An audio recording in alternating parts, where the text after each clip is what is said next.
If you're an HR professional who works hard to fill roles within your company, keep employees engaged, and build company culture, welcome to America Back to Work, where dreams only work if we do. We'll share wide-ranging issues surrounding pre-employment background screening, HR topics such as recruiting, hiring, labor trends, and company culture, as well as broader HR-influenced business topics such as customer experience, service level excellence, and protecting what matters through best practices in prevention, protection, and corporate security. America Back to Work is brought to you by S2 Verify. Here's your host, Arnette Heintze. Welcome to America Back to Work, brought to you by S2 Verify, where our purpose is to help you hire with confidence and manage insider risk. I'm your host, Arnette Heintze. Thank you for joining. Today, our guest is Hilani Ellis. Hilani is the founder of Exceptional Admins. This is a specialty placement and consulting firm, which is headquartered in Colorado. Exceptional Admins recruits and matches top administration professionals with like-minded executives. Hilani, thank you for joining me today. And to get things started here, would you mind sharing a little bit about your professional career and what motivated you into starting your firm today and how things are going? Excellent. Well, thank you so much for having me. I'm very excited to be here today to talk about the many things that we're going to cover all around talent acquisition and human resources. And for my background, I started in executive administration by accident. I took a temp job as a receptionist within a radio company in the late 90s, and I was blessed to be on the same floor of a very high-profile radio personality. She was attracted to my intrinsic curiosity and started having conversations with me. Truth be told, I had actually no idea who she was because I didn't listen to AM radio. And she invited me to be her executive assistant. And fast forward, I was in that role for 3 years. And in that first year, I realized I was put on this earth for an administrative career. My desire to hustle, to be of service, and all the things that come into those natural characteristics for administrative individuals that are successful in this career, it was me. I was teed up just for that. Fast forward, I took a wonderful break. I was CEO of the house, raising kids for a while, re-entered the workforce again into what makes me very happy and keeps me on mission and purpose with my characteristics. I like to tell people I'm a lowercase type A these days as I've gotten older versus an uppercase type A. And I was in a role as an executive and personal assistant to a private equity CEO. And I was new to the Denver area. And I was building rapport with his stakeholders. And it was such an honor that they started interacting with me instead of him because he traveled a lot. And so they were very interested in my style of service. And no two admins are alike, even though we have the same title. And with that unique style of service, a couple of them said, "Will you help me find someone like you? Because I can't steal you from your executive because he's my good business partner." And I said, absolutely. It was the entry point in 2015 into talent acquisition. I knew nothing about it, but I knew and breathed and slept executive administration for very busy, time-starved leaders. So that made a lot of sense for me. And I helped a few executives, and I got coined here in the Denver community as the CEO assistant matchmaker. And that was the catalyst for me to launch my company. I registered it in the summer of 2016. And here we are in 2023 and 6.5 years in, 150 placements now with leaders. I actually serve the nation now versus just the local market. And it's been very exciting. And if I look back to 2017, when I really hit the market, I had no idea what I was doing from a talent perspective, but I've learned a lot that I'll be sharing today with our conversation. So thanks for having me. Well, that's great. I just love to hear the area of focus that you have, because that, having led businesses myself and trying to find team members to support me and some other leaders with initiatives, it's really a challenging effort. But to broaden the point that we're going to talk about today, what do you see in the market for, exceptional administration support, and what's your sense of the talent that's out there today? Yeah, it's a couple different things. And the first thing I want to say is my heart goes out to people in HR, right? They're wonderfully overwhelmed with not just talent acquisition, but everything that's human related, right? Human resources. For the admin profession, it's been a long time, and long time means about a decade plus, not multiple decades, but it's been a long time coming where the comprehension of the administrative individual is a bit delayed in what is current in the service of an admin today, meaning the way that we are serving very busy executives and organizations is not still a secretary. And a lot of people are still holding on to the secretary, the core competencies, or they're thinking about Mad Men, the TV show, which isn't out anymore. But, they're not thinking about that strategic business partner, whereas in the administrative profession, that is really where the admin position is. What they look like in the role also varies. And I was blessed to be on a panel with someone from the UK and Australia just a few months ago.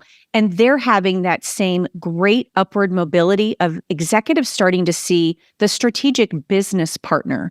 Google also has changed the name of executive business partner to be the replacement for executive assistant. And an executive assistant with 2 years experience is not going to be like someone with 30 years of experience. So really trying to understand the differences of the suite of strengths of each individual candidate. It's a bit of a challenge, especially when the verbal expression in the resume is a bit lacking and the resumes all start to look the same with the same titles. So in the market, I'm seeing some great things. Some admins really taking a strong investment in their individual brand, which is a big part of the work that I do from the facilitating and consulting side of the company, not just the permanent placement component. And then also admins that are taking on project management certifications to diversify their suite of strengths and how they add value to the organization. Yeah.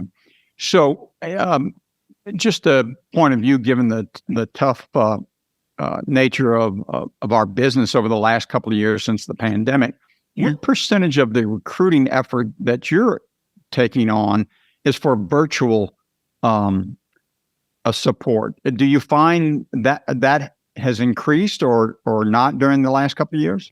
Great question. And I want to bifurcate that. Virtual, someone might think someone in another country at $8 an hour. I can't totally speak to that, but what I can, which falls into virtual, is that hybrid work or in office or fully remote. So I'll use remote as sort of the premise for the answer. I'm seeing a lot of remote. We're in 2023. I also look at the job boards. I want to know what's happening in the space of executive administration hire, especially if I'm going to be in a new market I personally don't live in.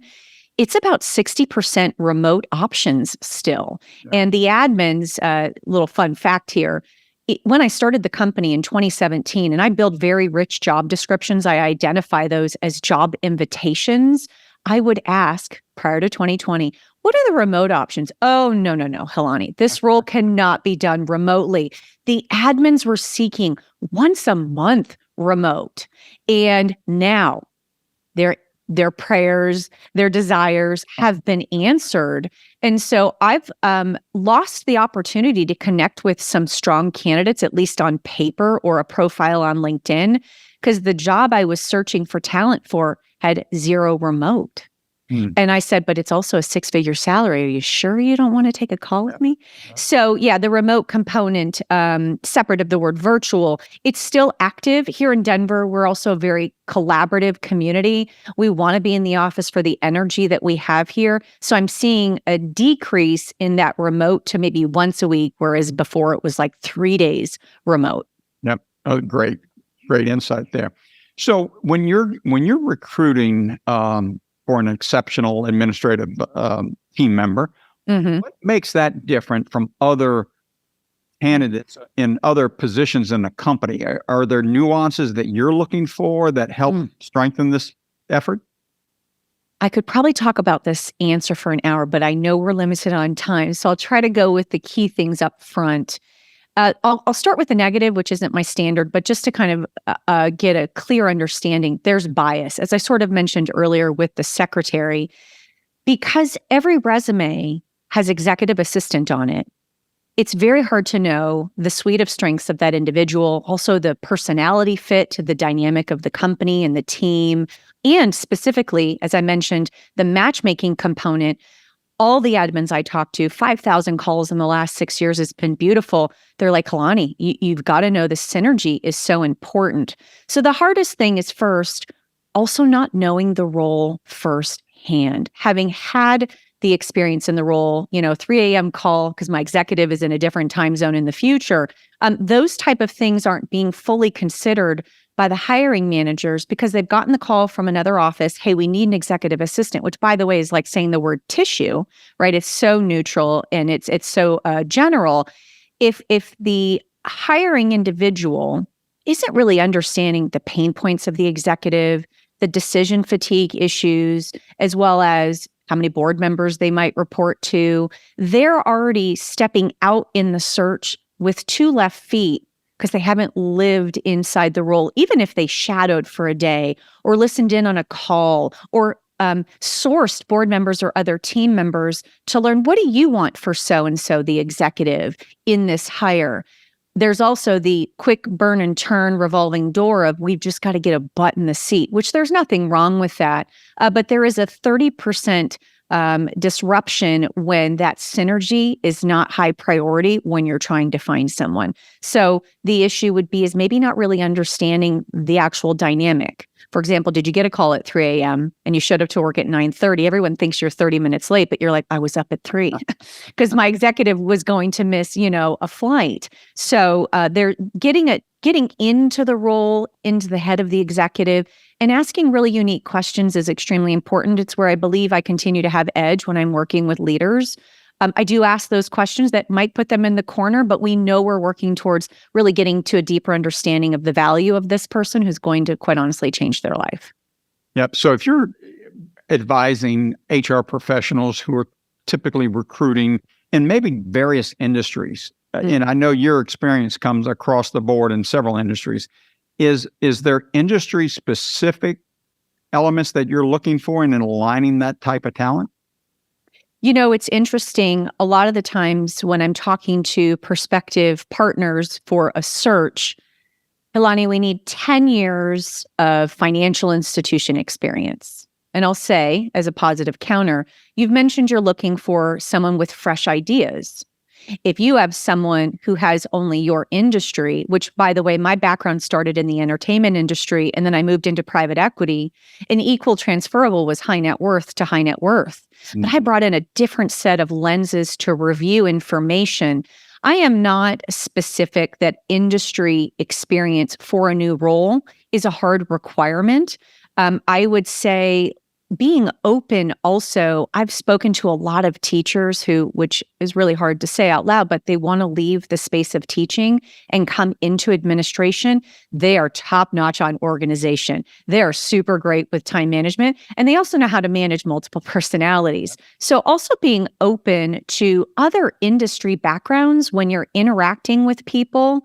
The hard part is for HR, they can't quite make that reconciliation because one of the things I see a lot, 7+ years of minimum experience. That actually is not accurate. If I had worked for Elon Musk for 3 years, that's like 10 years of my life in executive administration math. You would want to talk to me. Now, granted, you might see Elon Musk's name and you'll do that even though I had 3 years. So having some of the industry is beneficial, but also asking your executive, are you looking for a fresh set of eyes? Are you seeking, new ideas that maybe are going to come from tech because they're so nimble and we bring that into financial institution? So it's not a clean answer, but there's a bit of a potpourri of things to consider. Yep. So tell me how companies can design their talent and employer brands to attract candidates with a very specific skill set. Yeah. Any thoughts on that? Yeah, I do. As I mentioned earlier, a job invitation is so much more powerful, especially with the last 3 years. If your job description looks like all the other EA titled job postings on LinkedIn, we'll use that as a tool. Mm-hmm. Clearly, there's others. You don't stand out. And if you're not having, and I've seen a few that I was like, oh, they're really trying. I think that's great. very excited that mine run 4 pages. The admins are like, wow, I've not seen anything like this online. Hilani, you really grabbed my attention. Thinking of the job description as a marketing tool, we kind of forget because we're so rushed. And as I mentioned earlier, my heart goes out to them. If the job invitation is not really speaking to the scope of a day in the life of that hire, especially for the admin audience, you're missing out on drawing in certain characteristics that are passionate, whether extroverted or introverted might be needed, depending on the personality of other people on the leadership team or other areas of the organization. Job scope is extremely key. And asking different questions to the executive so that you can kind of highlight, you're going to come in and alleviate this pain point for our executive, and listing at least 2 pain points, which then gives you a talking point when you're having that first initial screen. Hilani, what did you think about the job description? What stood out to you most? Maybe it's that tagline about the pain points, and they can say, wow, I resonated with that pain point because I've handled that before with prior executives I've partnered with. Yeah. I really like the focus that you bring to the job scope, the position description, because so many companies don't really put a lot of effort into that, I've seen. And those that drill into that and provide much more detail are going to end up with a happier result at the end of the day. So that's wonderful. So tell me what signs HR teams can look for to determine if their talent brand is aligned with their internal employer brand. Are there thoughts there?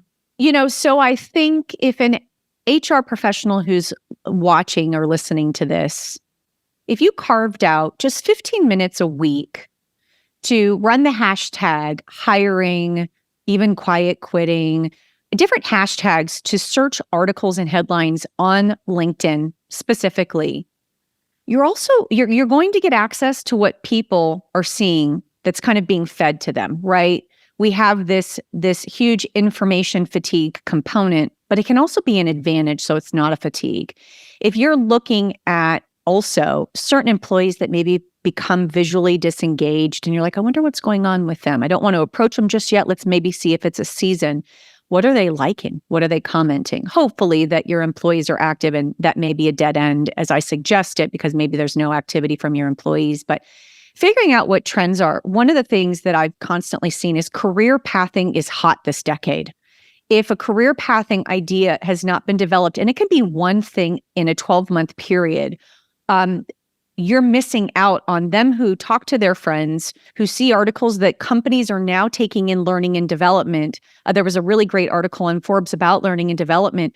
It's much in our face. If we're not feeding into that, immediately an employee is going to say, well, my company doesn't think learning and development is important. I'm seeing all these articles, these headlines, my friends are reposting, or my colleagues are reposting on LinkedIn. You're then behind in engaging them. So that 20 minutes a week allows you to, quote, stay on trend with what's being pushed out to the masses, especially when you see, 55,000 different reactions to a post about learning and development. Clearly, that's getting an uptick in attention. Learning and development is hot. Career pathing is hot. And career pathing is very big for my audience. A lot of the times executives and organizations just want to hire for a butt in the seat, and there's nothing wrong with that. There's a really great way to be of value in a less involved role. They're very important people in that regard, but admins who are very motivated, they want to know, where are they going to be in 2 years? Now, just to be fair, it is very dependent on their suite of strengths and how they add value. So I often encourage that they need to be thinking about how they're going to prove their brand, and that their brand is, quote, worthy of more as the years, the months and years move forward. So it is also on them. It's a 50-50, but learning and development, that needs to be hot, which then again, as I said, for HR, they're like, oh, I'm already doing so much, Hilani, now you're adding more to my plate. And it could be as simple as a lunch and learn, which, by the way, I've given the suggestion to small teams. Find a TED Talk that's 12 minutes, order in lunch. The topic was voted on. Maybe you have 3 options, send it out. They all want, the majority wanted to see topic TED Talk number 2. You schedule that lunch and learn. It's once a quarter. And then there's dialogue and conversation after that lunch and learn. You've brought them together for a very low cost, but you've also then heightened up interactions because they had time for something that wasn't work, yet even though it was for work, right? Team building. That's a great idea. So, here at S2 Verify, one of the things that we try to help employers with is, how to hire the best candidate, how to hire with confidence and, manage their internal risk. But it's not lost on me that given your experience, you've seen red flags that have come up and can maybe suggest there might be a bad hire here. What's your insight on that?